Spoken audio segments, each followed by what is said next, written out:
Presenta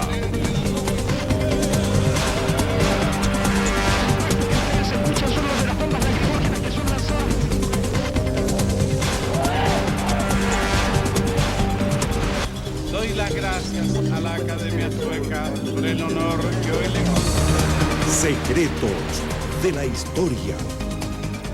Hola, bienvenidos. Quiero invitarlos para que se sumen a este viaje por el tiempo, donde vamos a ir descubriendo los secretos de nuestra historia. Les aseguro que este va a ser un recorrido memorable, porque vamos a conocer la historia de nuestro país entre 1970 y 1990. 20 años que marcaron profundamente nuestra convivencia y que están plagados de escenas inolvidables. Nuestro único propósito es lograr que nos sentemos frente a un espejo y que cada uno de nosotros pueda revivir sus propias experiencias. Pero nos interesa que sea usted quien se forme su propia opinión respecto a lo que ocurrió en el país. Y también que las generaciones jóvenes que no estuvieron en esa época puedan hacer una reflexión. Sin más preámbulos, vamos directo al primer capítulo. Nos situamos en el año 1969, un tiempo de muchos cambios, de gran efervescencia, donde todos querían cambiar, donde la palabra imposible prácticamente no existía. En ese contexto estamos en Chile. Y de pronto, un grupo de universitarios irrumpe en la rutina de Santiago, pistola en mano tras un botín prohibido.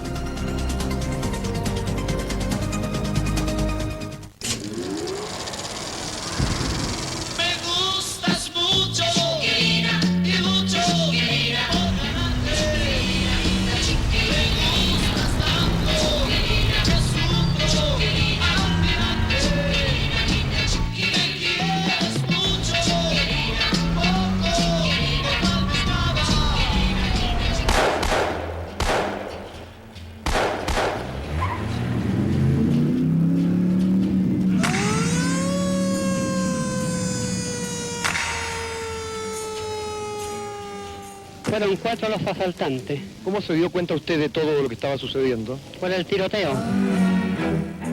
Tiramos unos tiros al aire para crear un poco de conmoción, porque queríamos hacer propaganda también de eso. Después de unos 4, 5, no sé cuántos serían los disparos, arrancaron en el auto y el otro quedó a pie.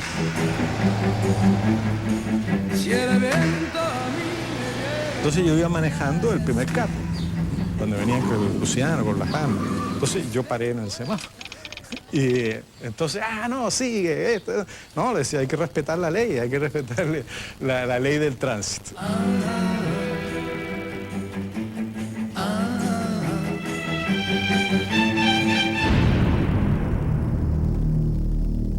Andrés Pascal Allende era uno de los asaltantes que irrumpió en la sede del Banco del Trabajo en La Vega Central a fines del 69. La policía estaba descolocada. En menos de 2 meses, el mismo grupo de jóvenes universitarios había asaltado 4 sedes bancarias en Santiago, llevándose jugosos botines en escudos. Amenazó 3 veces más o menos eso. Y después se fue corriendo por ese techo. ¿Cómo era él? Era alto, delgado, pelo más o menos largo, con patillas y con bigote más o menos. El asaltante es estupendo. Regio, me encantó.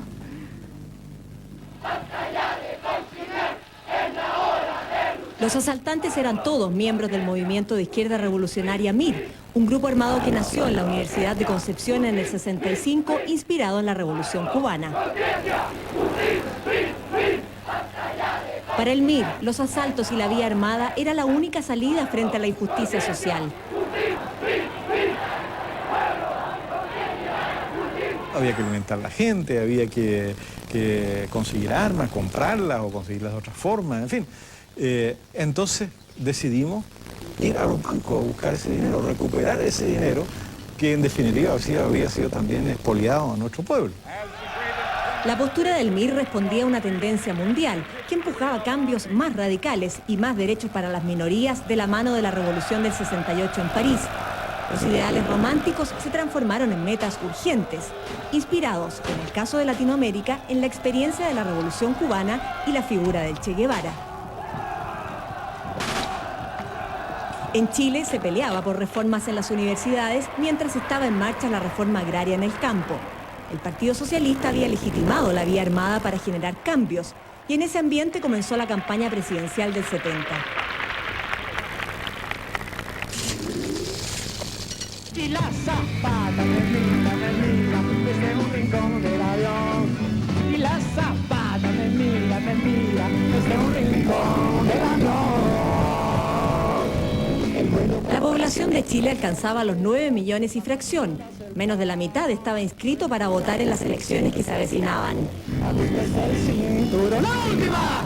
Y la zapata me mira desde un rincón del avión. Lo que sí despertaba interés eran los ídolos musicales emergentes. Fue mía, pues no pensé que yo aún te quería.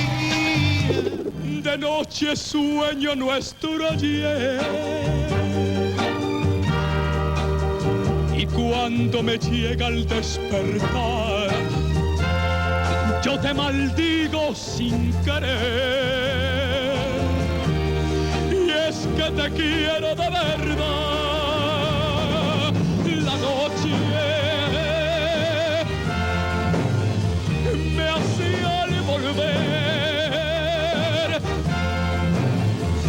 enloquecer.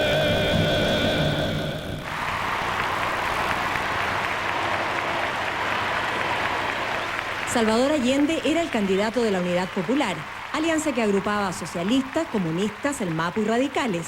Él quería convertir a Chile en una sociedad socialista. Vamos a herir los intereses de un 4 o un 5% de los chilenos. Y el capital extranjero sabrá que Chile algún día, por la acción nuestra, será para los chilenos. Chile y las riquezas naturales serán de los chilenos. 3 proyectos excluyentes compitieron por el sillón de la moneda. Radomiro Tomic era el candidato de la democracia cristiana. La revolución chilena democrática y popular que yo represento aspira primero que todo a darle al país nuevas instituciones, una nueva constitución, un nuevo orden social, una nueva economía. El ingeniero Jorge Alessandri buscaba un segundo mandato después de su gobierno entre el 58 y el 64. Pueden votar por mí en la certidumbre que van a recuperar su libertad y que para Chile brillarán días mejores. La prensa de izquierda fue virulenta con Jorge Alessandri. El manejo de su imagen sepultó su candidatura en un programa de televisión horas antes del cierre de campaña. El impacto fue irreversible, recuerda Sergio Nofre Jarpa, expresidente del Partido Nacional. Es indispensable. Entonces, mientras buscaba ahí bajo los focos de televisión, que además, según él, le molestaban mucho puestos frente a sus ojos, ahí, y entonces le tiritaban las manos. Así. Entonces hicieron un afiche que decía Alessandri volverá, y con letra tiritona, así, y llenaron Chile con el cuento de esto de que este caballero estaba enfermo, que no estaba en situación de salud para asumir la presidencia, en fin. Una foto de gran calidad, pero maldadosa, obviamente, donde aparece un viejo que no se puede subir a un auto. Y nosotros la publicamos ancho página. Creo que fue el candidato de la derecha.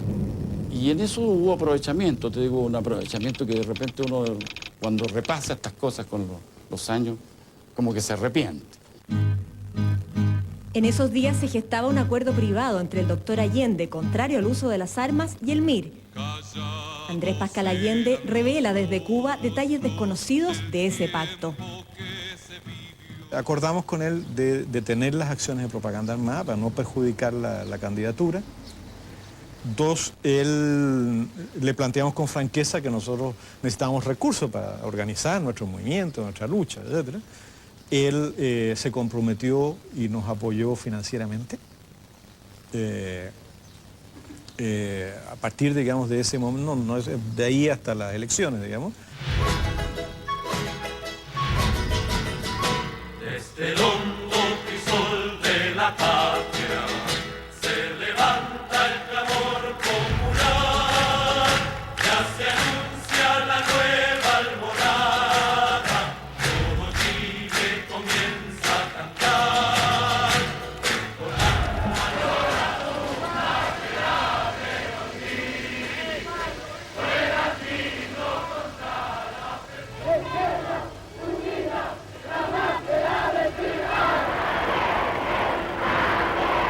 Ustedes comprenden perfectamente bien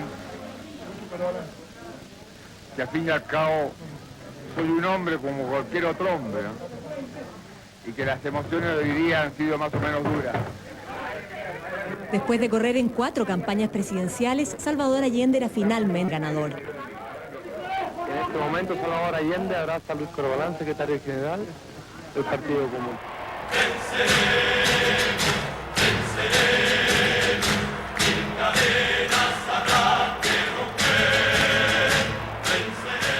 Allende se impuso por una estrecha ventaja de 39.000 votos sobre Jorge Alessandri, el candidato de la derecha.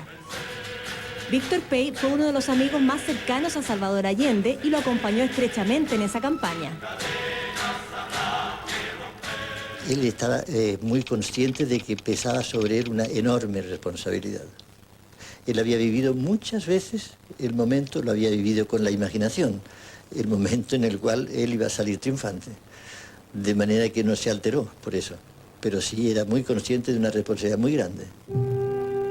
Ernesto Ayala trabajó activamente en la campaña de Alessandri y estaba en su casa cuando supieron los resultados.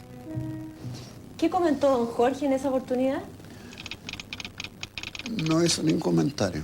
Dijo, bueno, yo trabajé todo lo que pude y tengo muchos sueños, me voy a acostar y se fue a acostar.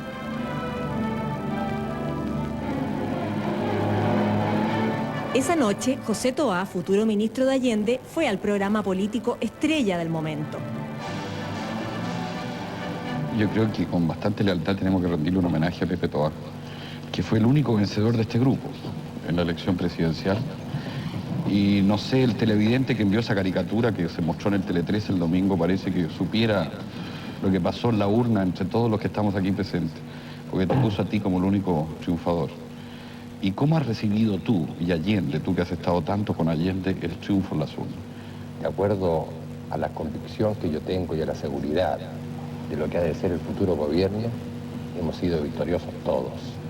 Lo primero que golpeó a cuantos estaban cerca de él, y muy especialmente al propio doctor Allende, fue esa sensación de la enorme responsabilidad que tenía por delante.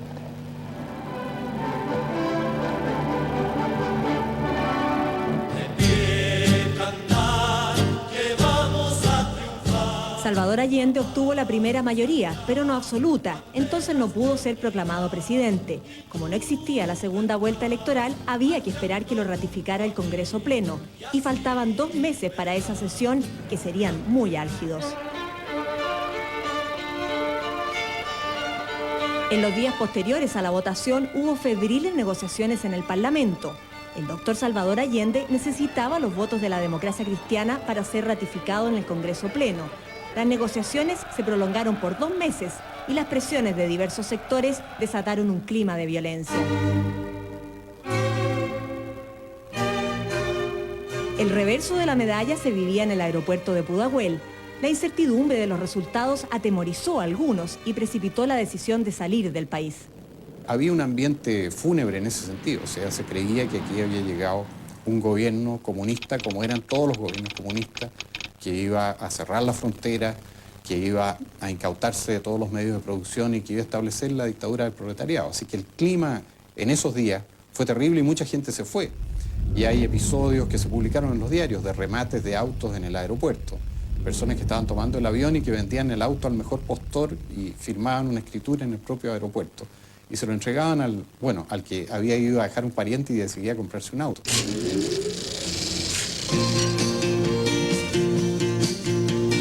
Adiós chico de mi barrio, ¿a dónde deprisa vas así? Y pasas en bicicleta, no te puedo alcanzar.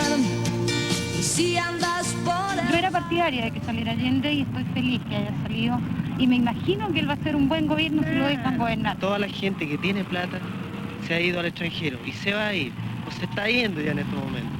Entonces dígame usted, ¿con qué capital va a quedar funcionando Chile? Nuestro país ha sido un país totalmente tranquilo, donde no ha tenido el comunismo la entrada que va a tener ahora.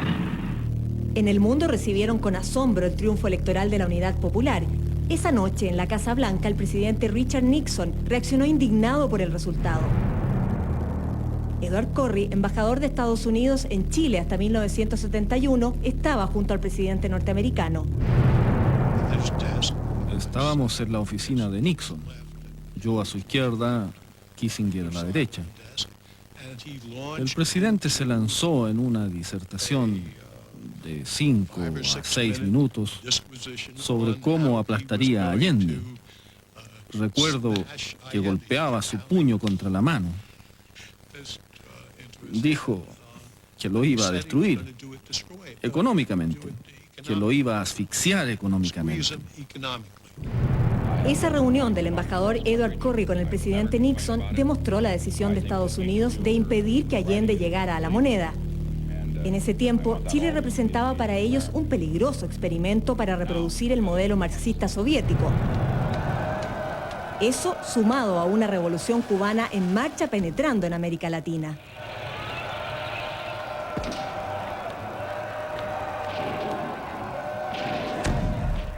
Proclamemos desde aquí a todo Chile, a América y al mundo: no estamos asistiendo al crepúsculo de una revolución, sino que el largo y difícil camino del amanecer de la revolución obrera y campesina recién comienza.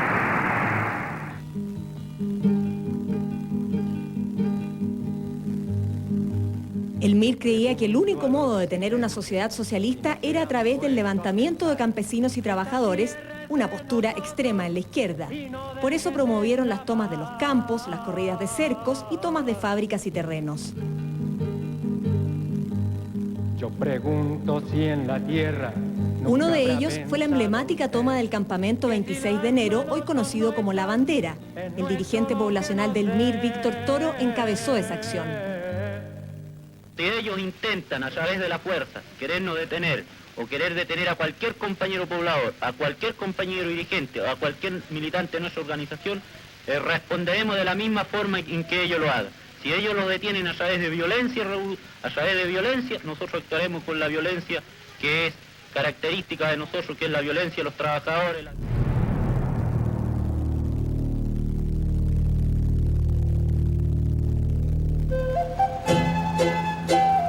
Hoy, Víctor Toro recuerda ese episodio desde el barrio del Bronx en Nueva York, donde trabaja con jóvenes.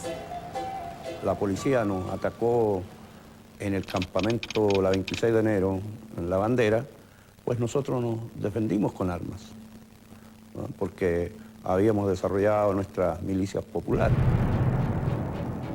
Salvador Allende no era partidario de la vía armada y tuvo ásperas discusiones con su sobrino mirista Andrés Pascal. Él se enojó mucho conmigo y me echó de su casa. Al tiempo pasamos a la clandestinidad, comenzaron a perseguirnos. Recuerdo de que él habló con mi padre y me mandó un regalo, una caja, con una nota. Y en esta caja venía una pistola Colt 45. Plateadita, muy bonita era la pistola. Y en la nota decía que él no estaba de acuerdo con lo que yo estaba haciendo, pero que si yo había escogido ese camino, entonces yo tenía que ser consecuente con eso.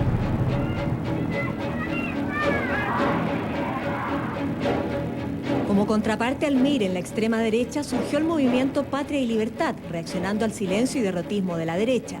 Eran nacionalistas comandados por Pablo Rodríguez y Roberto Time fue su secretario general.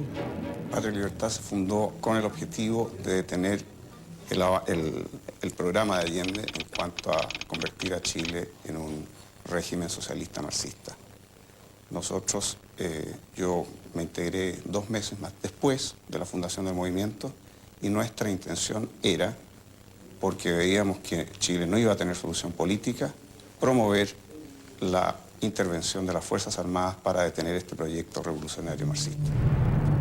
La empresa norteamericana ITT, que controlaba la propiedad de la compañía de teléfonos, ofreció $1 millón a la CIA para apoyar a los partidos y a la prensa opositora en contra de Allende, según consta en documentos desclasificados posteriores.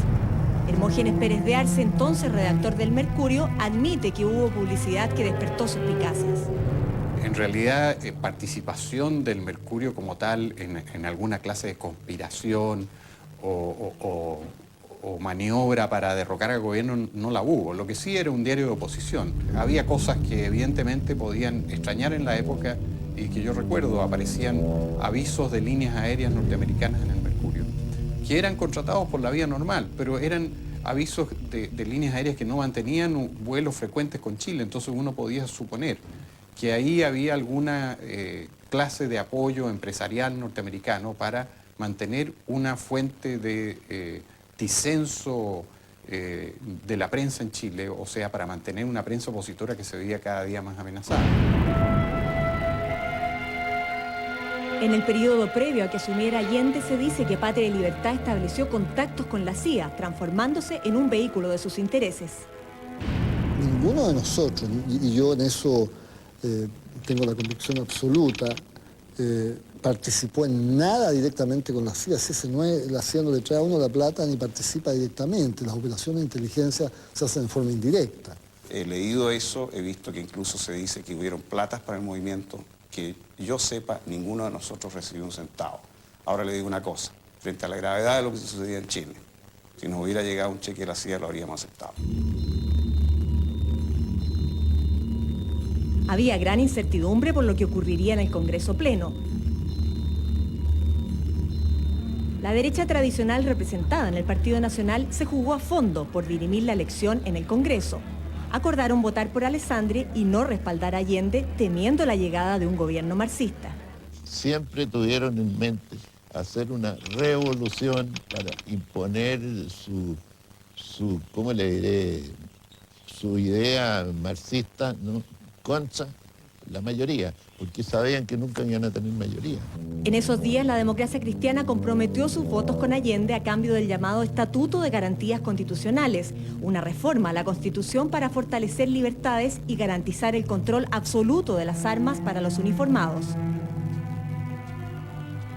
Por aguas subterráneas, surgió un plan entre un sector uniformado y grupos extremos para evitar que Allende asumiera la presidencia. Infiltramos a Patria y Libertad, al Partido Nacional, y teníamos muy buena información de los diversos intentos golpistas que hubieron alrededor de las elecciones presidenciales de 1970.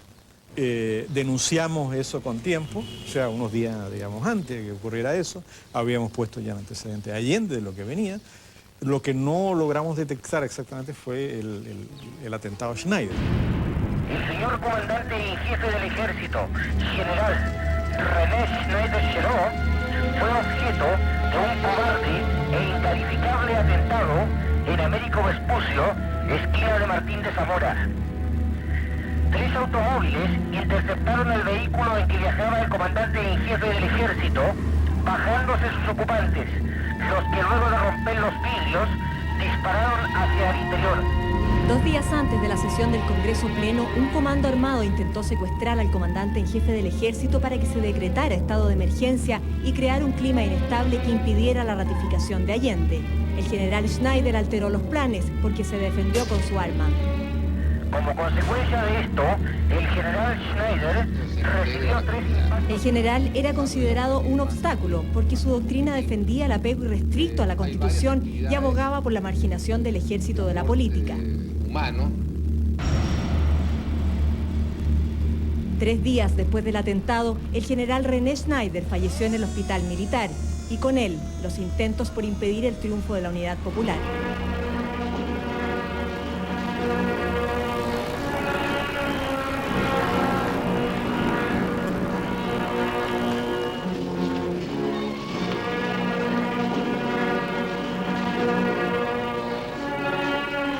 El general en retiro Roberto Bió dirigió a los comandos nacionalistas que intentaron secuestrar a Schneider.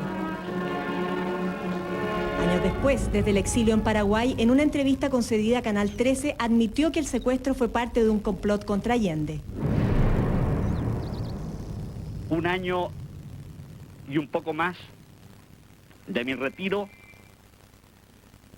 me reuní con los altos jefes de las Fuerzas Armadas y el Cuerpo de Carabineros para concertar una acción a fin de que el marxismo no fuera gobierno en Chile. Cada día que pasa, al lanzar una mirada retrospectiva hacia los acontecimientos sucedidos en mi patria, Me reafirmo, una vez más, con profunda fe en el futuro, en que todo lo que hice está bien hecho. Los documentos que desclasificó la CIA recientemente confirmaron que el organismo se contactó con altos oficiales, entre ellos el general Camilo Valenzuela, para intentar un golpe militar. El embajador Corry se opuso a los intentos del presidente Nixon. Él le ordenó a la CIA que evitara que Allende asumiera la presidencia. ¿Y eso incluía un golpe de Estado? Por supuesto, eso incluía un golpe de Estado, y trataron de conseguir que yo me contactara con los militares chilenos, justo después de la elección de Allende. Y lo que pasó fue que 3 de los generales más importantes se reunieron con nuestro attaché militar y le dijeron, ¿qué quiere Estados Unidos que hagamos? De hecho, pidiéndonos que apoyáramos un golpe.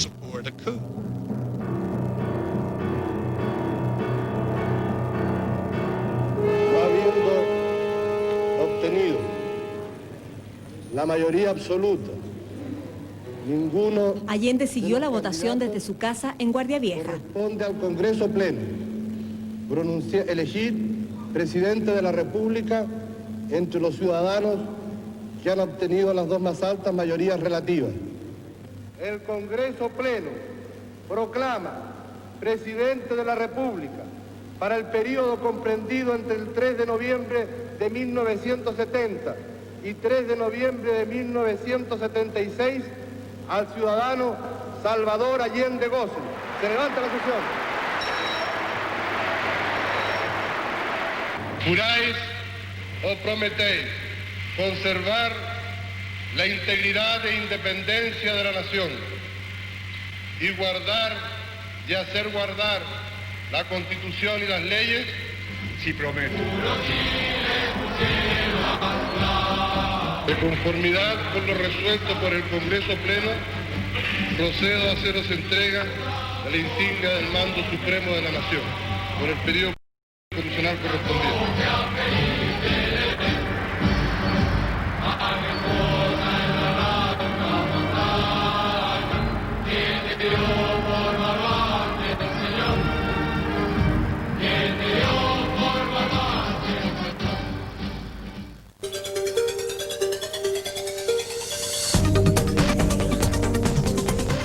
En el Chile de 1970, el mundo se miraba en blanco y negro. Y no me refiero solamente a las ideologías que dividían a la gente. Es que en ese entonces, el gran referente para todos era la televisión. Y ni imaginábamos con tener en nuestras casas una pantalla en colores. ¿Se acuerda, por ejemplo, de programas, de teleseries como Nino, como Simplemente María, como Muchacha Italiana viene a casarse, o del gordito Jos en Bonanza? La moda entonces era el pelo bien largo y los pantalones pata elefante. Pero también era un tiempo en que eran importantes los asuntos políticos y a todos nos interesaba. Por eso es tan significativo el 3 de noviembre de 1970. Ese día Salvador Allende cumplió finalmente su sueño de llegar a la moneda. Y quienes lo acompañaban celebraban porque era la oportunidad para hacer transformaciones profundas en la sociedad. En otro sector, en la vereda del frente, había un grupo que pensaba que este era un día negro, porque se avecinaba un gobierno que para ellos representaba una amenaza.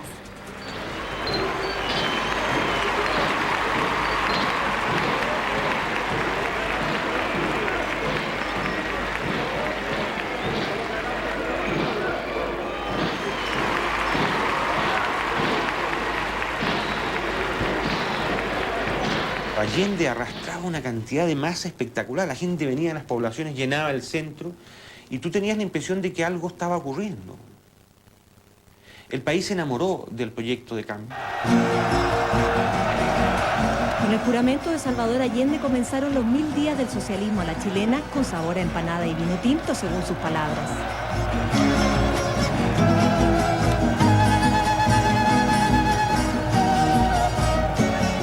Efectivamente, el pueblo chileno escogió el camino revolucionario.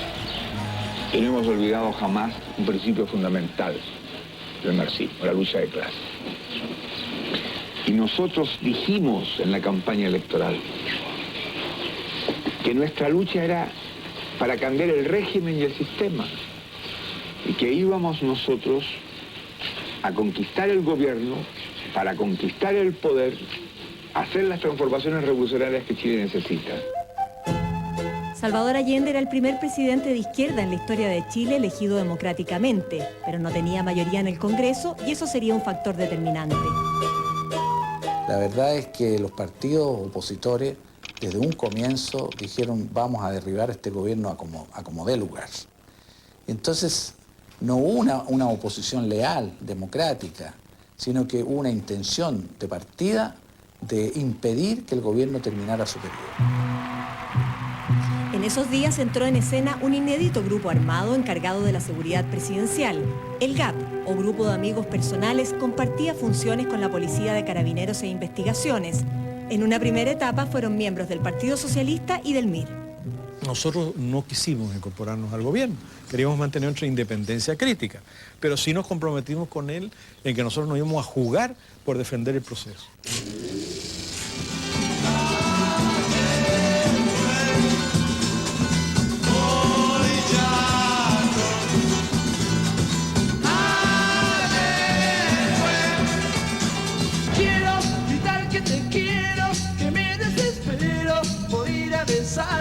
Por ir a cantarte todas mis canciones que hablan de amor.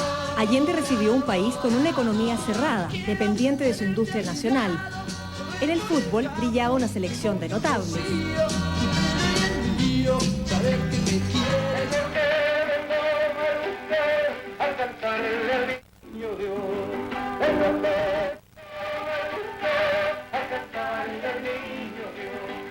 En ese entonces asomaba una industria televisiva incipiente. Lo esperamos a las 3 de la tarde, este sábado 25 de julio, en nuestros Sábados Gigantes, en el 13, por supuesto.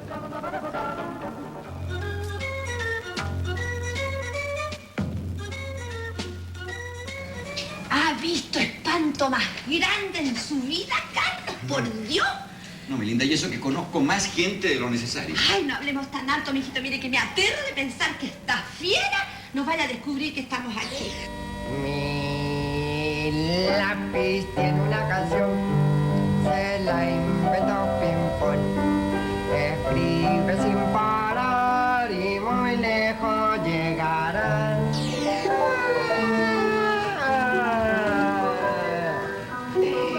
Hola, ¿cómo están? ¿Cómo se han portado? ¿Bien? ¡Ay, qué bueno! En los números, la producción de las empresas estaba contraída con una cesantía que bordeaba el 6% de los chilenos. El nuevo periodo se iniciaba con una inflación de un 35%.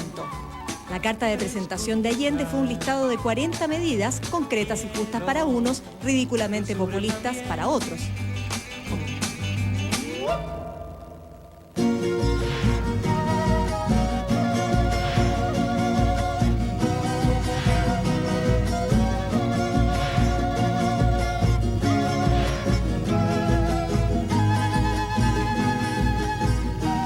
No puede haber un servicio público en donde haya el número de madres necesarias que no tenga una sala cuna.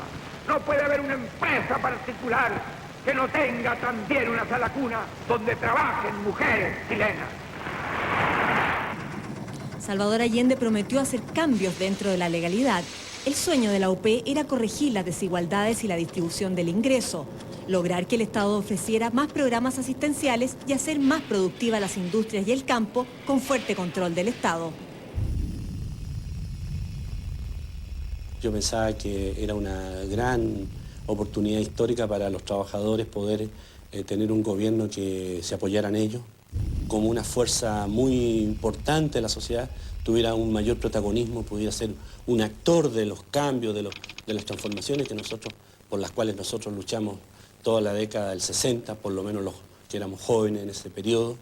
Lo que nosotros realmente esperábamos del gobierno nuestro, de los trabajadores, ¿cierto? Era poder obtener un mayor estándar de vida, sobre todo nosotros los trabajadores, que toda la vida hemos sido la carne de cañón de los modelos económicos de los países a través del mundo. La Unidad Popular quería llevar adelante las transformaciones que ya habían madurado en el seno de la sociedad chilena. Por ejemplo, la nacionalización de las riquezas básicas, principalmente el cobre.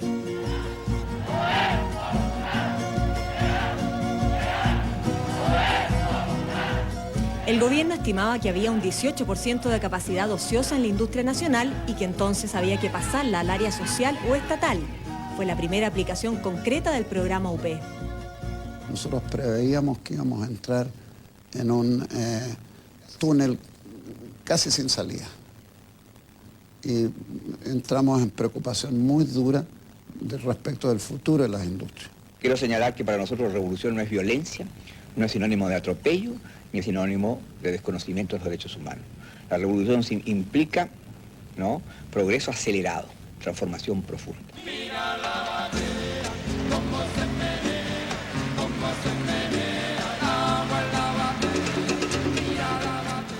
El camino a la expropiación comenzaba con las huelgas prolongadas que forzaban una intervención del gobierno o lisa y llanamente se tomaban la empresa. Entonces iba a un piquete en la mañana, con bandera chilena y todo lo que usted quiera, y se paraban en la puerta y decían, compañero, estamos en paro, así que ustedes no entren aquí. Bueno, hay paro. Nadie sabía por qué había paro, pero había paro. A las 10 de la mañana llegaba un funcionario del Ministerio de Economía con un notario y levantaba un acta dejando constancia que esta industria, ¿no?, o este comercio estaba paralizado. Enseguida se dictaba el decreto de intervención para hacerlo funcionar.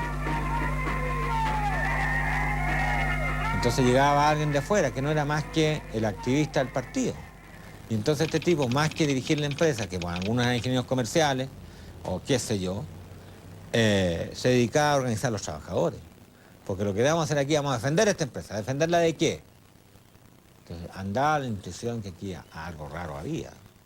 Y eso nos hizo perder productividad, nos hizo perder presencia en la industria nacional y sobre todo nos hizo politizarnos. De las 62 industrias que fueron intervenidas en Santiago en el primer año, una de ellas fue la empresa metalúrgica Sintac. Su dueño recuerda ese episodio como uno de los peores de su vida. Yo estaba totalmente seguro de que iba a ser uno de los elegidos para que me tomaran la empresa y me la interviniera. No estábamos preparados en la parte, llamémosle, de dirección, administración de una empresa. Yo era consejero de administración de la empresa y no conocía absolutamente casi nada de economía. Ahí escuchaba un poco nomás y nada más. Como dirigente sindical comunista, Carlos Sepúlveda participó en tomas y huelgas del Cordón Cerrillos, entre ellas la de Sintac, la empresa donde trabajaba. Resulta que la empresa nosotros la teníamos, si por ende, tomada con 1000 cadenas y 1000 candados, llamémoslo así. No 1000, pero por decir, estaba cerrada. Entonces el empresario vino a buscar él, preocupado rápidamente, su documentación. Entró por la ventana. Yo pienso que fue una de las humillaciones más grandes que tuvo este empresario, que le dimos a los trabajadores. Fue una humillación terrible entrar por la ventana, porque yo vi cuando se le cayeron las lágrimas. Y no es mentira. Me sentí humillado y me sentí con mucha rabia cuando saqué los documentos, porque efectivamente que yo entré a la fábrica.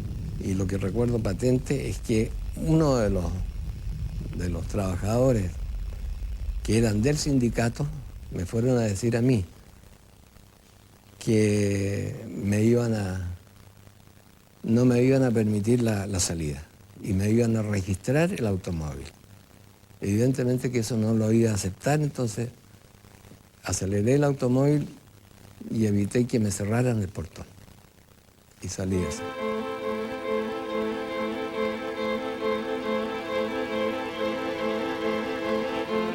Dentro del plan de reformas, el gobierno de Allende intentó estatizar el control de los bancos privados. Los bancos serán nacionalizados de acuerdo con una ley basada en la constitución política del país. Esta nacionalización afectará a los grandes accionistas. Los pequeños y medianos serán plenamente resguardados en sus intereses. La estatización se produjo sin ley. El gobierno terminó controlando la propiedad de 16 bancos a través de la Corfo, que compró los títulos a los accionistas privados. En esa época avanzaban los trabajos para construir la línea 1 del metro, todo un salto al desarrollo urbano. En París, el entonces embajador Pablo Neruda consiguió un importante préstamo para las obras. Creo que el día de hoy es un día histórico dentro del desarrollo de nuestra ciudad de Santiago. Fíjate que este chiste es verdadero, ¿eh? Dice que, y me lo contó el presidente Allende. Usted sabe que el presidente Allende siempre está así, ¿eh? Siempre está así, ¿se ha fijado usted? Siempre está así, ¿eh? Entonces una vez me fue a ver cuando yo estaba enfermo y me dijo, fíjese hombre que yo venía con Aniceto Rodríguez, San Vicente, a hacer mi proclamación de candidato aquí a Rancagua, y atropellamos un rotito que venía, pues hombre, por la Berma, y yo como soy médico me bajé a atenderlo, el rotito venía en estado de ebriedad, se paró y me dijo, atropella no va. Atropella las veces que queráis, atropella. Aprovecha a atropellar ahora. Pero allá es lo que te va a pasar cuando salga Allende.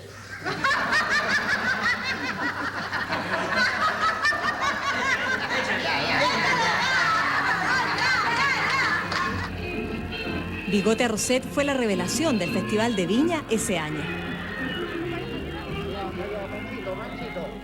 Fuiste desde mi vida, pero volviste con el alma destrozada, volviste con la ilusión que me perdiste mi amor y en un charco de sangre la encontré. Juegue, pero volviste, chalar de mi cariño, que huele mi pipí, olvídate malvadas, olvídate de ruegos. Olvídate de pidos que yo te olvidé.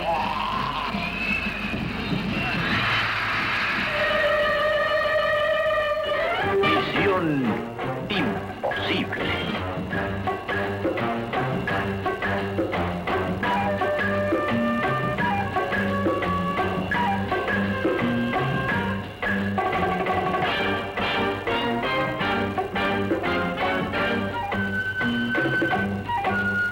Esta grabación se autodestruirá en 5 segundos. Buena suerte, Jim.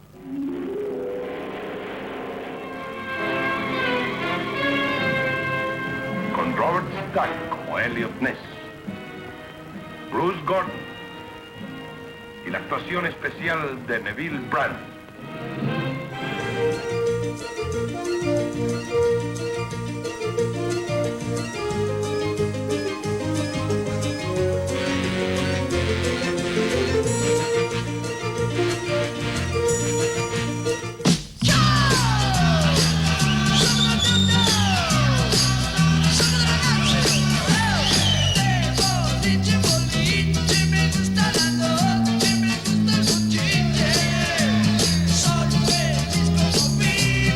En los primeros 6 meses de 1971 hubo un gran bienestar económico. Había mucho dinero circulando y la oferta de bienes importados se triplicó.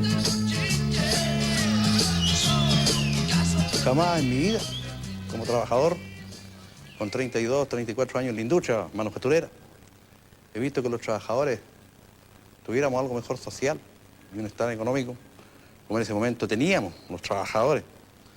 Siempre converso con mi mujer, y se recuerda a ella. Yo nunca he guardado plata en la maleta y arriba me decía. En el 71, el país produjo el doble que el año anterior. El gobierno construyó 3 veces más viviendas sociales y solo había un 4% de desempleado, la mitad que en el 70. No me cabe ninguna duda que durante esa época es cuando más dinero han ganado. Todos sentíamos que teníamos mucho dinero.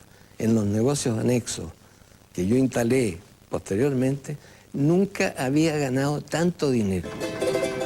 Los salarios experimentaron aumentos inusitados.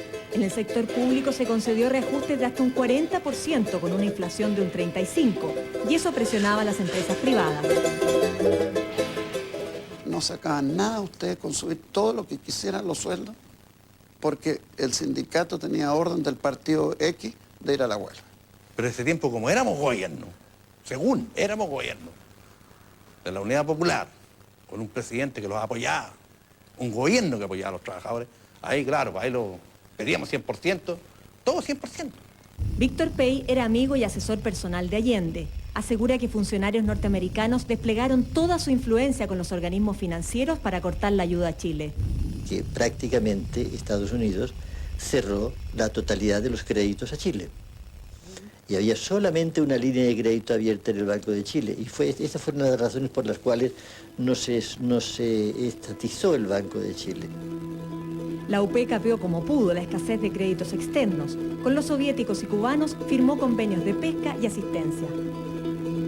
Pero empieza la contrapropaganda aquí en el interior del país diciendo que esa era una pescada descompuesta, que le ponían penicilina, la congelaban y le ponían penicilina los soviéticos, los rusos, como se llaman ahora.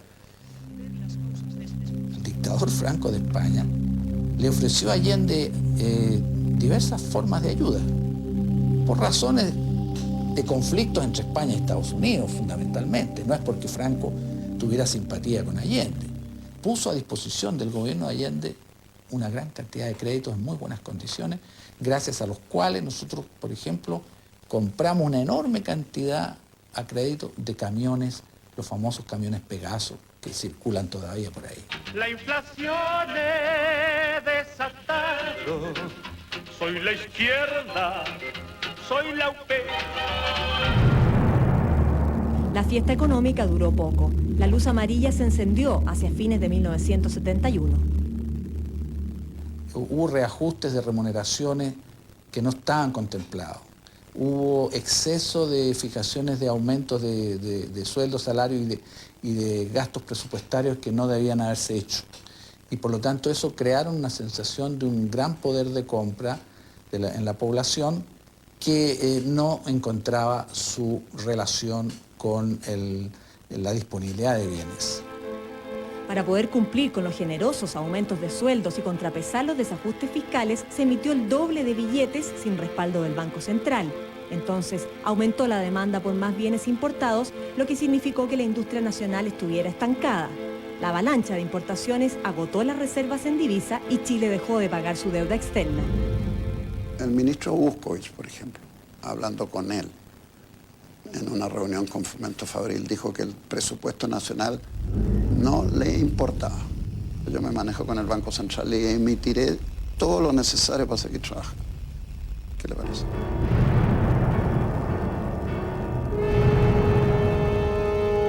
Este es el Mercedes-Benz que conducía el ex ministro de Estado Edmundo Pérez Sujovic y que a las 11 de esta mañana fuera atacado por un automóvil en el que bajaban 3 personas jóvenes. Edmundo Pérez Sujovic había sido ministro del Interior de Eduardo Frei y era considerado enemigo por la extrema izquierda. Se le responsabilizó por la muerte de 9 personas en el desalojo de una toma en Puerto Montt el 69. Esa mañana iba a su oficina con su hija. El auto estaba demasiado cerca y le dije al papá, nos vienen siguiendo, parece.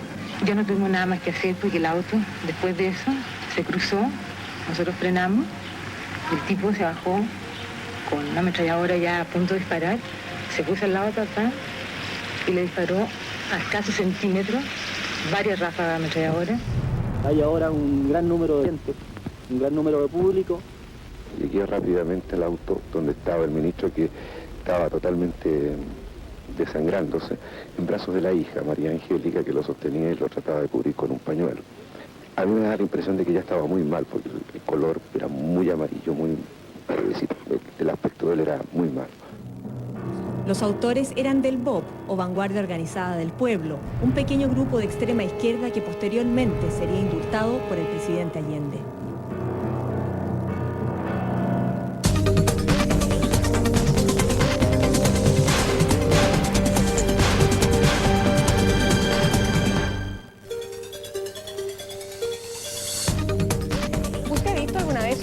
De la República que vaya de visita a otro país y se quede más de 4 o 5 días? Bueno, eso ocurrió aquí en Chile en 1971, cuando aterrizó Fidel Castro. Esta visita ilustre se quedó tan entusiasmado que decidió quedarse prácticamente un mes. Él quería mirar por sus propios ojos lo que estaba haciendo su gran amigo Salvador Allende en este proyecto de transformación social y política. Claro, en tanto, el presidente de la República hacía sus máximos esfuerzos por concretar las grandes promesas que había hecho durante su campaña presidencial. La UP quería recuperar la propiedad de las minas de cobre que estaban en manos de 2 consorcios norteamericanos. Que Chile, con esta reforma, empiece a caminar hacia su definitiva independencia económica. Y que ya por fin el cobre sea puramente chileno. El Congreso aprobó la nacionalización por unanimidad, pero sin compensaciones para las compañías norteamericanas, aduciendo que habían ganado utilidades excesivas. Eso motivó juicios y aumentó la presión norteamericana contra Chile.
Quizás se olvidó de aquellas caminatas junto a la costanera y el pibe que miraba.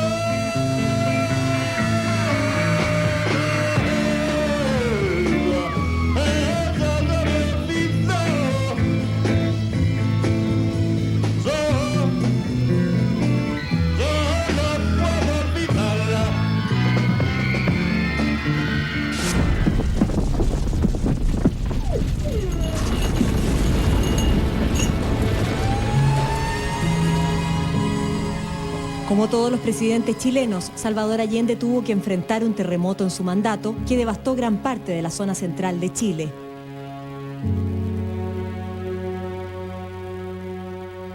En la tragedia murieron 80 personas.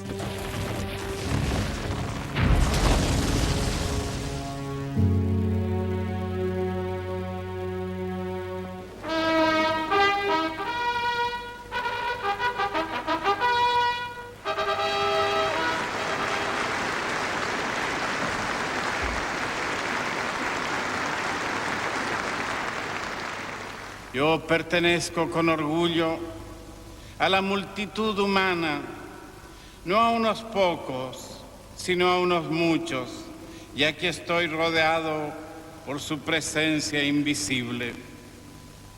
En nombre de todos ellos y en el mío propio, doy las gracias a la Academia Sueca por el honor que hoy le concede a mi artesanía de poeta.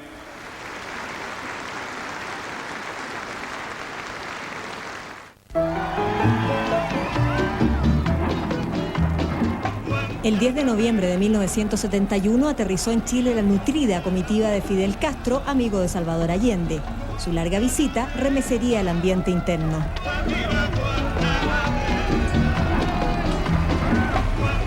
Tal vez lo que más puede estar en condiciones de evaluar la importancia que puede tener el encuentro de la Revolución Cubana y la Revolución Chilena son los propios imperialistas. Porque ellos hicieron todo lo indecible por separar nuestros pueblos, por dividirlos, por romper los vínculos. Uno de los hitos de su visita fue el encuentro con 25.000 mujeres en el Estadio Santa Laura. María Antonieta Sá recuerda el impacto que provocó el líder cubano. Era una especie de locura, así, de la relación de mujeres con un líder al cual admiraban y y al cual también veían como un hombre atractivo. Entonces había como, fue bien explosivo, bonito. Deben mantener y mejorar la organización, deben mantener y elevar la disciplina en el trabajo. Sus discursos eran seguidos con especial atención entre los partidarios de la Unidad Popular. La visita de Fidel Castro, su energía verbal y su enorme capacidad de reflexión acerca de los momentos concretos en que se vivían, nos hizo generarnos contradicciones en nosotros mismos, que creo que se expresaron hasta el último momento en la Unidad Popular. En algunos actos públicos lo acompañó un militar entonces desconocido, Augusto Pinochet, jefe de la guarnición de Santiago. Castro venía por 10 días, pero se quedó casi un mes.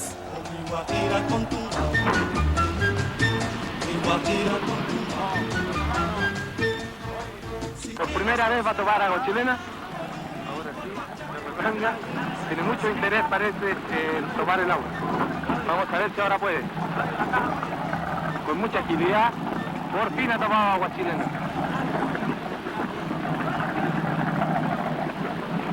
Comandante, ¿cómo está? Para el clima nuestro está frío. Así que no se va a bañar, principalmente por el resfriado. No se va a bañar. Si me tiro me va a acusar de aventurero. Creo que es un frío tolerable si se nada duro. Pero ¿y si se protege con algo de goma? El comandante Fidel Castro ahí está mostrando una especie que recién le ha cazado Raúl Choque, campeón mundial de caza submarina.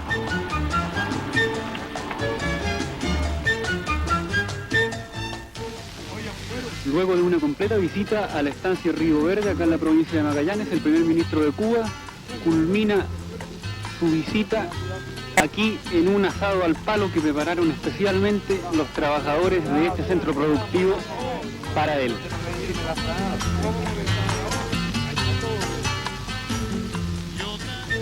Fidel viajó por todo el país.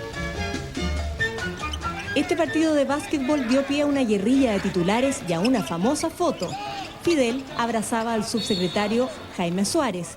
Clarín dijo que era la celebración del partido, pero Tribuna se burló siguiendo el estilo procaz y deslenguado de sus competidores. El presidente Allende lo acompañó en cada uno de sus recorridos, pero se fue haciendo evidente la tensión que generaba su visita al interior de la coalición gobernante. Me dicen que Allende ya a los 10 días estaba muy molesto, que ya la semana estaba molesto y que a las 2 semanas ya mandó recados muy concretos a Fidel Castro. Para que se fuera. Para que se fuera. La despedida oficial fue el 3 de diciembre en el Estadio Nacional. Habló 2 horas y media y de ese discurso quedó una frase memorable.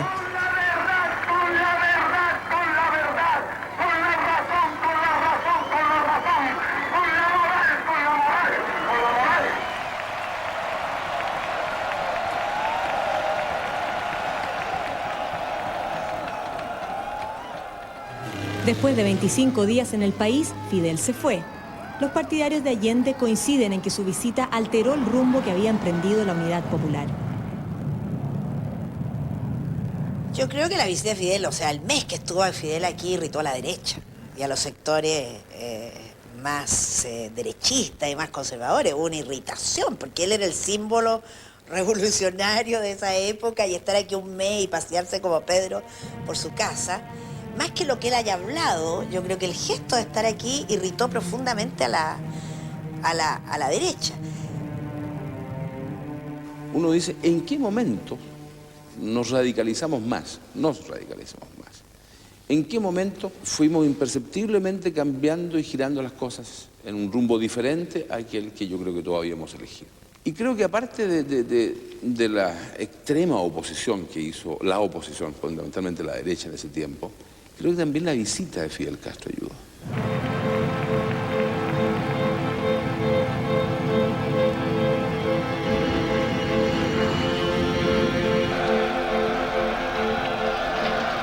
La visita coincidió con un fin de año turbulento. La holgura económica se había esfumado.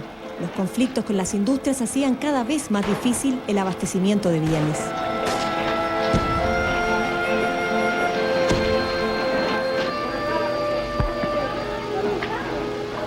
Este fin de semana Santiago no tuvo carne de vacuno.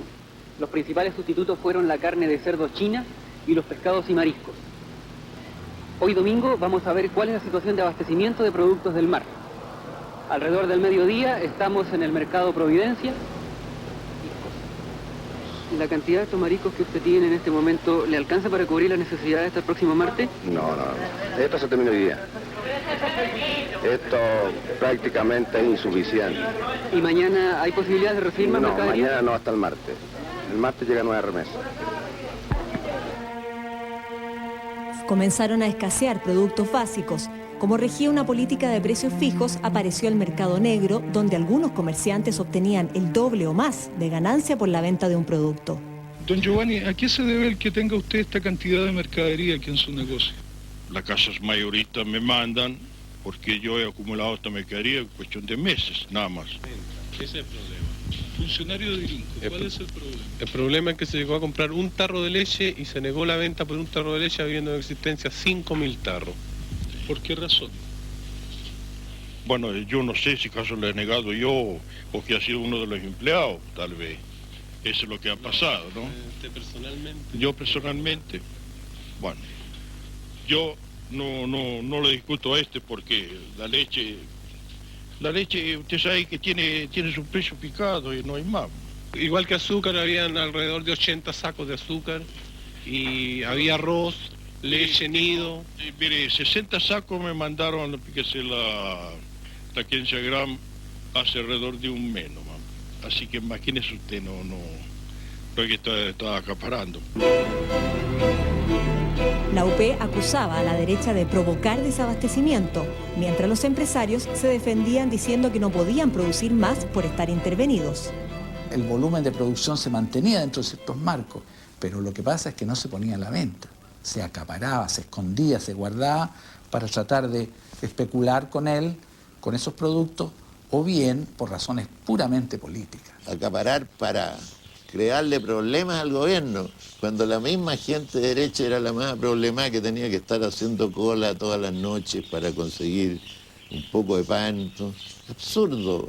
Toda la gente que conozco, ¿no?, y que conocí en esa época, todos pasaban por la misma situación de alimentarse del chancho chino y del pan de afrecho y de todas estas cosas. Ollas vacías resuenan con un ritmo magistral de la retreta nocturnal. El 1 de diciembre del 71, miles de mujeres salieron a la calle a protestar por el desabastecimiento. Las cacerolas se convirtieron en un símbolo. La marcha por la Alameda fue duramente reprimida por partidarios del gobierno y carabineros.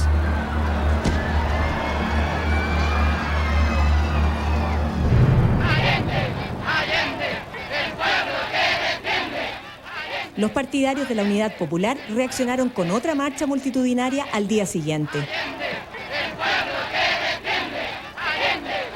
Contrario a lo esperado, el presidente socialista enfrentó posturas más radicalizadas en su propio partido, liderado por Carlos Altamirano, mientras los comunistas siguieron una línea de cambio más gradual. Pero esas diferencias afectaron la marcha del gobierno.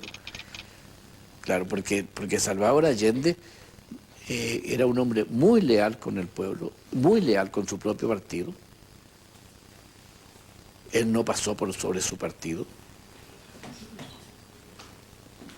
pero defendió sus prerrogativas y logró doblarle muchas veces la mano al Partido Socialista.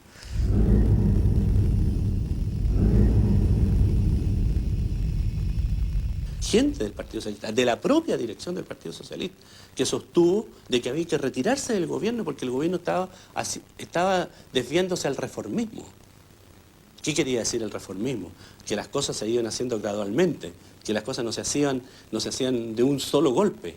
Entonces cuestionaban al presidente por eso. La Democracia Cristiana estaba en medio de estas discusiones. Había apoyado a Allende, pero no era partidario de sus políticas. Patricio Elwin era entonces senador. Siempre creía al presidente Allende un político de convicciones y a la vez muy hábil. Pero ya a esa altura yo me daba cuenta de que el presidente no era dueño de manejar a sus propias fuerzas. Así se agudiza el odio entre la gente. En este momento decimos el centro es un conjunto de grupos políticos. Los impactos que ustedes escuchan son los de las bombas lacrimógenas que son lanzadas contra unos 2.000 alumnos que están parapetados detrás de las barreras.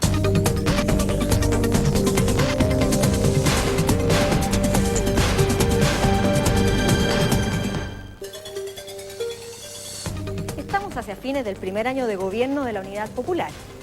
La holgura económica prácticamente se había esfumado y las cuentas fiscales ya no cuadraban como antes. ¿Qué significaba esto para los ciudadanos comunes y corrientes?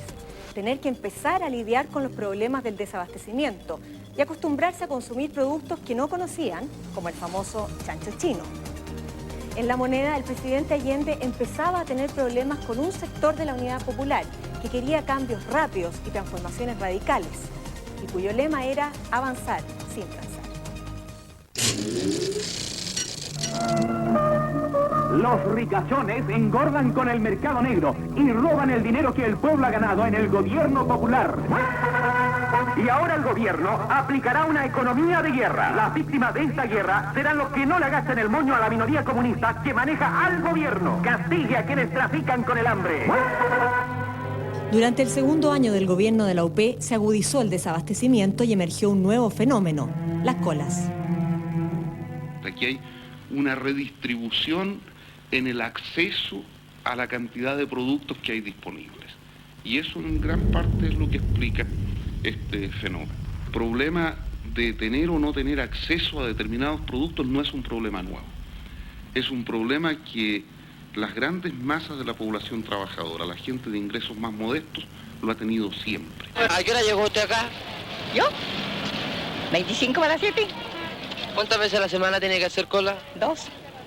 ¿Cuánto le significa eso en horas? 4 horas.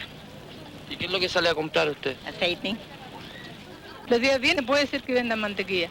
¿Cuántas veces a la semana hace cola usted? Una vez nada. ¿Eso cuánto le supone en pérdida de tiempo? 4 o 5 horas, pues según a la hora que abren los negocios. Pero Allende cumplió su promesa de entregar medio litro de leche a cada niño y casi 100% de escolaridad.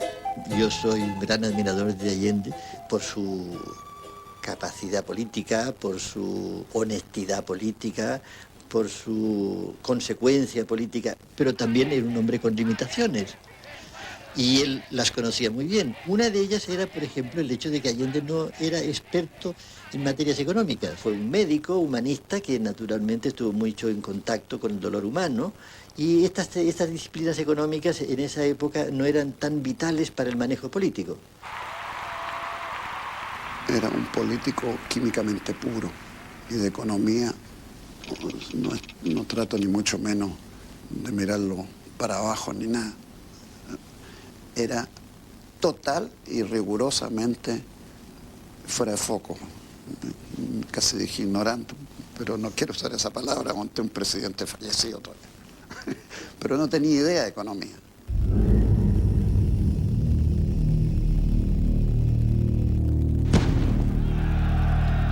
El sector surponiente de Santiago concentraba las industrias.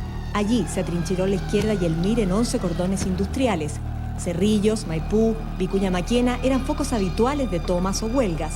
Zonas impenetrables para la policía donde trabajadores y políticos hacían frente común. Me llamaban por teléfono a mi casa y me amenazaban de que me iban a matar o que iban a matar a mis hijos si no vendía yo las acciones que me correspondían. Evidentemente que uno no puede estar muy tranquilo con todo eso. Tomábamos el camino Bilbilla, ¿no es cierto? Y llamamos la atención a la autoridad. Se nos pasaba por la orilla un auto y nos hacíamos sonar a todo. A palos, a piedra, como fuera. Pero la única violencia que hubo fue ahí. Era la única violencia. Pero ellos, o sea, estos jóvenes iban más a los extremos, ¿me entienden? Esos jóvenes eran del MIR, un grupo que no era parte de la UP y que tenía la FTR en las industrias. El MIR era partidario del desarrollo de las milicias populares, como te explicaba, que históricamente hay tradición en Chile de eso. Es decir, el MIR tenía una política militar, que la UP no tenía. A mí me tomaron 3 veces la oficina, los miembros del FTR. En una fracción del MIR era el Frente de Trabajadores Revolucionarios, que ellos querían hacer el traspaso de la propiedad privada de la empresa, y no solo de la empresa, también de la agricultura y de una serie de organizaciones intermedias de la sociedad, de cuerpos intermedios, hasta la Fundación Regazo, pasó al área social, por la vía de la toma.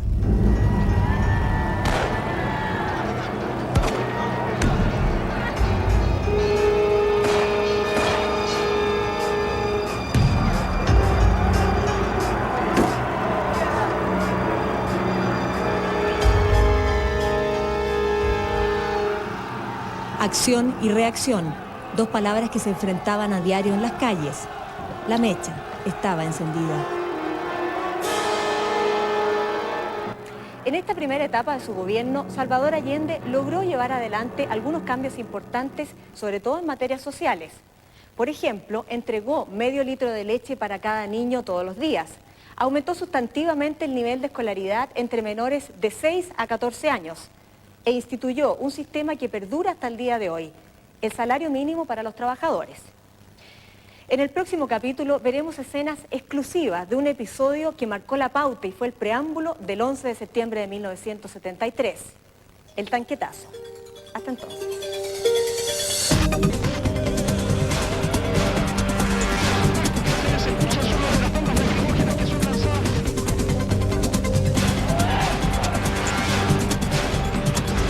Doy las gracias a la Academia Sueca por el honor que hoy le concede. Secretos de la historia.